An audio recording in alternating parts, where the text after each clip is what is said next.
तो दोस्तों डीआरडीओ के सबसे ज़्यादा खास प्रोग्राम को लेकर के एक बड़ी न्यूज़ सामने निकल करके आई है। तो जैसा कि आप सबको पता होगा कि भारत को चाइना और पाकिस्तान के पास इनकी जो परमाणु संपन्न बैलिस्टिक मिसाइल्स हैं तो इनसे काफ़ी ज़्यादा खतरा है। लेकिन अब भारत ने इनसे बचने के लिए कहीं ना कहीं जो Russian S-400 air defence system है इसको यहाँ पर खरीद लिया था, जिसके बाद में अब पाकिस्तान और चाइना के पास जो बैलिस्टिक मिसाइल्स है तो इनसे भारत सेफ हो चुका है। लेकिन इसके बाद भी भारत एक काफ़ी ज़्यादा बड़ा देश है, जिसके कारण हमको और ज़्यादा जो एयर डिफेंस सिस्टम है इनकी आवश्यकता पड़ने वाली है। लेकिन अगर आप रशिया से S-400 एयर डिफेंस सिस्टम को और ज़्यादा संख्या में लेना चाहते हैं तो सबसे पहले तो आपको दोबारा से जो अमेरिकन प्रतिबंध है उनको चैलेंज करना पड़ेगा। और इस सब के बावजूद भी हमको हर एक S-400 को खरीदने के लिए काफ़ी ज़्यादा जो बड़ी अमाउंट है वो रशिया को यहाँ पर पे करने की आवश्यकता पड़ेगी, क्योंकि हर एक S-400 की जो कीमत है वो भारत को लगभग $1 बिलियन के आसपास की पड़ी है। जबकि इसी कीमत में हम चाहे तो 8 से लेकर के 10 की संख्या में जो राफेल फाइटर जेट है इसको यहाँ पर खरीद सकते थे।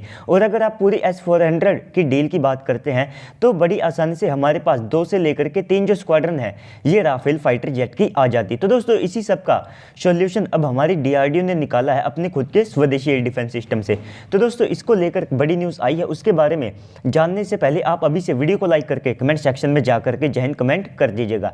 तो दोस्तों हमारी डीआरडीओ जैसा कि XRSAM एयर डिफेंस सिस्टम के ऊपर काम कर रही है, जहां पर पहले उम्मीद ये थी कि इस एयर डिफेंस सिस्टम की जो रेंज है वो 350 किलोमीटर के आसपास होगी और ये हर प्रकार के जो टारगेट्स हैं उनको डिस्ट्रॉय करने में कैपेबल होगा। लेकिन दोस्तों डेवलपमेंट फेज में इसके अंदर जो कई बड़े बदलाव है वे देखे गए हैं। जैसा कि सबसे पहले तो इसके अंदर जो 2 प्रकार की नई इंटरसेप्टर मिसाइल्स है उनको इंट्रोड्यूस किया गया है, जिसमें सबसे पहले एक XRSAM नाम की मिसाइल होगी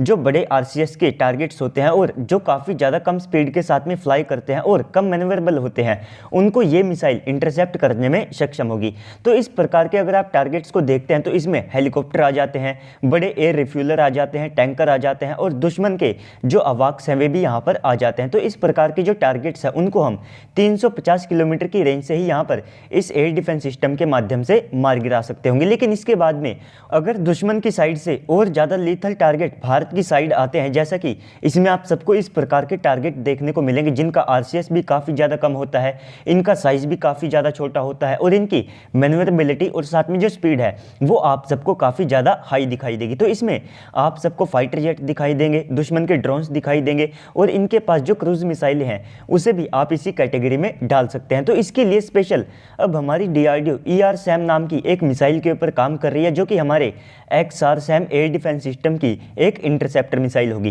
तो ये स्पेसिफिकली इस प्रकार के जो टारगेट्स हैं इनको डिस्ट्रॉय करने में कैपेबल होगी और यहाँ पर अब इस मिसाइल का स्पेसिफिकली जो इस्तेमाल है वो दुश्मन की क्रूज मिसाइलों के खिलाफ भी किया जा सकता होगा। और क्योंकि क्रूज मिसाइलें काफ़ी ज़्यादा कम ऊंचाई के ऊपर क्रूज करती है और साथ ही साथ कई क्रूज मिसाइलें सी स्कीमिंग कैपेबिलिटीज़ के साथ में भी आती है, तो इस कारण से ये किसी भी एयर डिफेंस सिस्टम के लिए एक सबसे बड़ा खतरा बन जाती है। तो इसी खतरे को टालने के लिए हमारी डीआरडीओ अब अपने जो ERSAM नाम की मिसाइल है उसके ऊपर काफ़ी ज़्यादा फोकस कर रही है, जो कि चाइना और पाकिस्तान के पास में जो क्रूज मिसाइलें हैं इनको यहाँ पर युद्ध के समय में डिस्ट्रॉय कर सकती होगी। और इसके बाद में ये एयर डिफेंस सिस्टम कैसे हमारी तीनों सेनाओं के लिए इंपॉर्टेंट है, तो सबसे पहले तो इसका इस्तेमाल हमारे S-400 और साथ में MRSAM या फिर जो आकाश NG जैसे एयर डिफेंस सिस्टम है तो इनके बीच में ये जो बड़ा गैप बनता है तो इसको फिल करने के लिए किया जाएगा। और इसके बाद में हमारे जो डिस्ट्रॉयर होंगे भविष्य में उनके ऊपर भी आप सबको इस एयर डिफेंस सिस्टम का जो इस्तेमाल है वो यहाँ पर दिखाई देगा। बाकी इसके हमारी थल सेना के लिए जो वेरिएंट्स हैं वे भी बनाए जाएंगे, जिसके कारण ये हमारी तीनों सेनाओं के लिए काफ़ी ज़्यादा इंपॉर्टेंट हो जाता है। बाकी इसके अलावा हम रशिया से अरबों डॉलर के जो S-400 जैसे एयर डिफेंस सिस्टम है उसको लगातार लंबे समय तक अफोर्ड नहीं कर सकते हैं, जिसके कारण हमको अपने जो खुद के स्वदेशी ऑप्शंस है इनके ऊपर भी काफ़ी ज़्यादा ध्यान देना पड़ेगा। तो इसलिए भी ये एयर डिफेंस सिस्टम भारत का आने वाले समय में एक मेन एयर डिफेंस सिस्टम भी होने वाला है और साथ ही साथ इसको हम अपने आप से प्रोड्यूस करेंगे, जिसके कारण हम इसको काफ़ी ज़्यादा बड़े स्केल के ऊपर ना केवल यूज़ कर सकते होंगे बल्कि हमारे जो एलाई कंट्रीज़ है जो कि हमारी मिसाइलों और साथ में एयर डिफेंस डिफेंस सिस्टम में काफ़ी ज़्यादा इंटरेस्ट शो कर रहे हैं, तो वहाँ पर भी हम अपने इस एयर डिफेंस सिस्टम को बना करके पुश कर सकते होंगे। तो दोस्तों ओवरऑल इस पूरी अपडेट के बाद अब आप सबको क्या लगता है कमेंट सेक्शन में बताइएगा। साथ ही साथ अगर आपको वीडियो अच्छी लगी है तो वीडियो को लाइक कर दीजिएगा। अगर आप चैनल के ऊपर पहली बार आए हैं तो प्लीज़ से चैनल को भी सब्सक्राइब कर दीजिएगा। साथ ही साथ आप जाकर के मेरे सेकंड चैनल को भी वॉच कर सकते हैं। तो चलिए दोस्तों आज की इस वीडियो में इतना ही, मिलते हैं अगली वीडियो में, तब तक के लिए गुड बाय, जय हिंद।